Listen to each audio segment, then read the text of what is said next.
launch, Porsche's first battery-powered model, the Taycan, was billed as the company's first all-electric sports car. Can a sports car also be an SUV?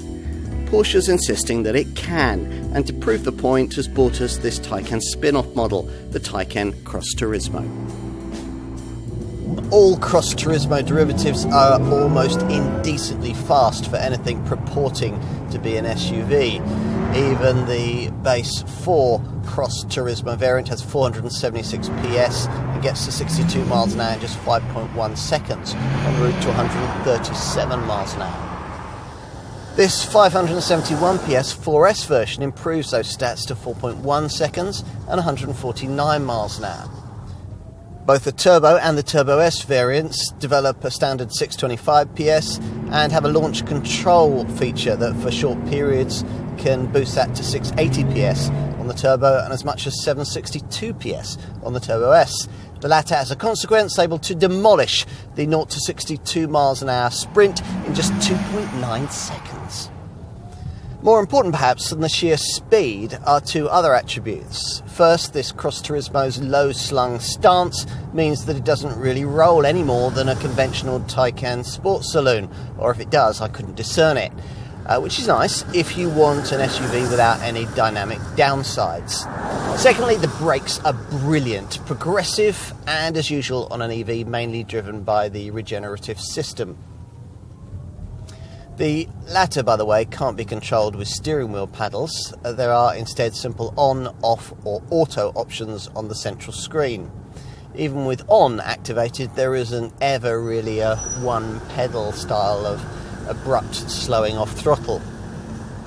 The Cross Turismo shares the same powertrain options as the normal Taycan, save for the fact that it can't be ordered with two things most customers for this Porsche EV don't tend to want anyway: rear-wheel drive and the smaller 79.2 kWh battery pack. All variants get the Taycan's usual twin e-motor setup, with the rear unit driving a 2-speed transmission with a shorter initial ratio optimised for initial acceleration. The standardised 93.4 kWh Performance Battery Plus setup will take the car anywhere between 241 and 283 miles depending on variant and the conditions, though not if you exercise your right foot, as you'll be tempted to.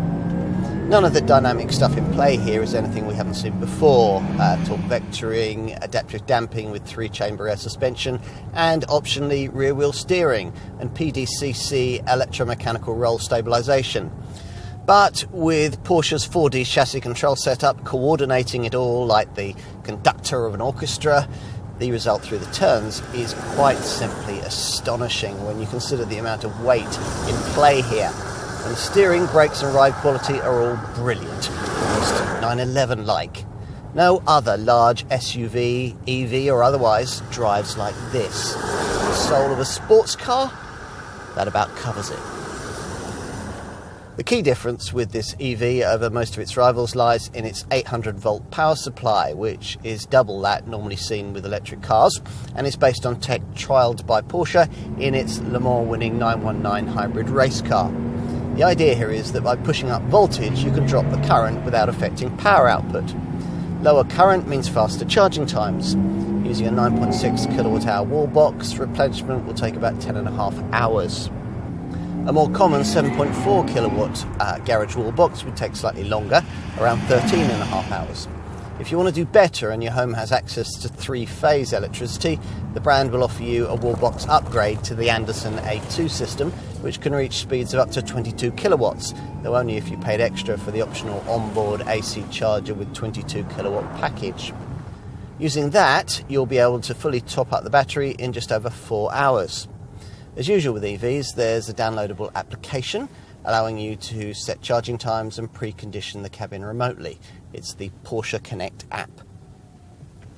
And for when you're out and about, well, Porsche is keen to talk of the Taycan Cross Turismo's peak charging capacity of 270 kilowatts, which theoretically means that the 93.4 kilowatt-hour battery can be recharged from 5 to 80% in just 23 minutes. That's at an 800-volt charging station, and currently there are only a handful of those in the UK. A more easily located 400-volt public charging station will take about an hour and a half to do the same thing, providing you pay Porsche extra for the optional onboard booster, which increases the car's standard charging peak from 50 kilowatts to 150 kilowatts. What else? Well, the service intervals are every 2 years or 20,000 miles, and insurance for all variants is a top-of-the-shop Group 50. You can have this crossover-style Taycan design in two forms. We have the more SUV-like Cross Turismo model here. The alternative is the Sport Turismo model, basically the same car but without side cladding or raised suspension.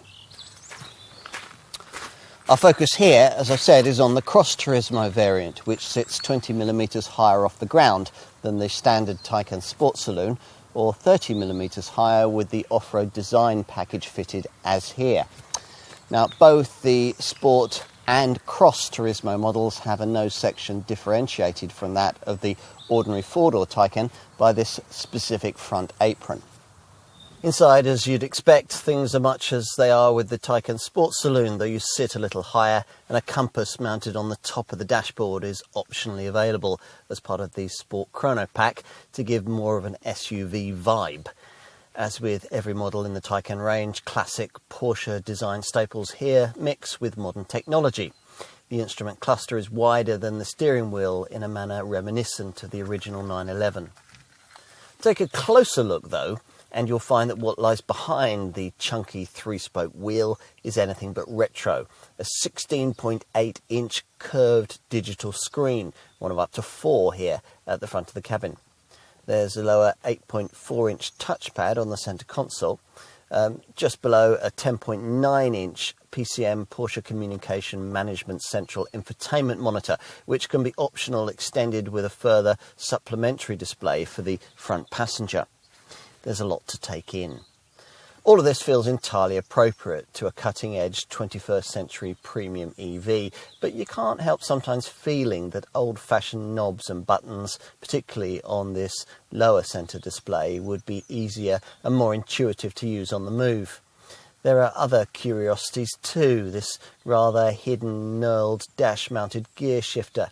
Plus, you're not offered any sort of handbrake button, and there are no mechanically operated louvers for the air vents either. You have to activate them via this lower screen.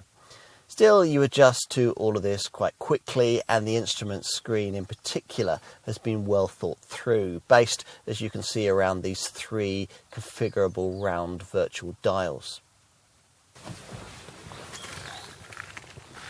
The main interior design changes that differentiate this Cross Turismo, though, are at the back.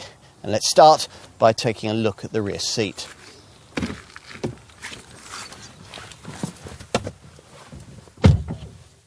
Inside, there's a modified roofline which enables rear seat passengers to enjoy 47mm more headroom than in the lower slung Taycan Sport Saloon. And that's not compromised much by the huge optional panoramic glass roof that we've got fitted here, which floods the cabin with light, though unfortunately it doesn't darken at the press of a button like the one in a rival BMW iX.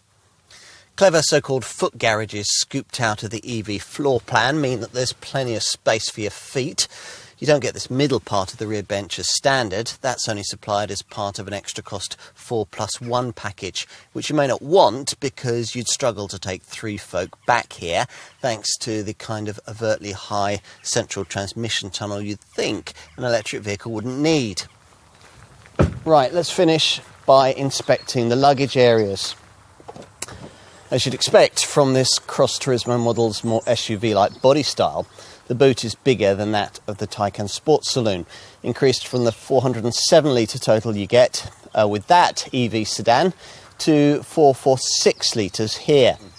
Lift the bonnet and there's an additional 84-litre front frunk compartment.